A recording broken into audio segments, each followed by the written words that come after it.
अस्सलामु अलैकुम। क्या इंडिया में ज़िलहिज्जा 1442 हिजरी का चांद नज़र आया? बाज़ाब्ता ऐलान कर दिया गया। पाकिस्तान के बाद इंडिया और बांग्लादेश में भी हमारी चांद की पेशनगोई दुरुस्त निकली। मैंने पिछले वीडियोस में यही कहा था कि 11 जुलाई 2021 इतवार को पूरी दुनिया में चांद नज़र आएगा। अब सवाल ये है कि इंडिया में ईद उल अज़हा कब होगी? इसका जवाब देने से कबल आपसे दरख्वास्त है कि हमारे यूट्यूब चैनल को सब्सक्राइब कर लीजिए और साथ ही घंटी के निशान पर क्लिक कर लें। आज 11 जुलाई 2021 इतवार को इंडिया के मुख्तलिफ शहरों में रोयत हिलाल कमेटियों के इजलास हुए, जिसमें ज़िलहिज्जा के चांद की रोयत का जायज़ा लिया गया।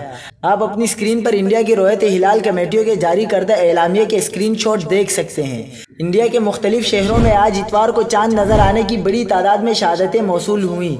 इमाम शाही नई दिल्ली मस्जिद समेत तमाम रोयत हिलाल कमेटियों ने ऐलान किया कि आज ज़िलहिज्जा का चांद नजर आ गया है। लिहाजा पाकिस्तान के बाद अब इंडिया और बांग्लादेश में भी यकुम ज़िलहिज्जा 12 जुलाई बरोज़ पीर होगी और ईद उल अज़हा 21 जुलाई बरोज़ बुध होगी।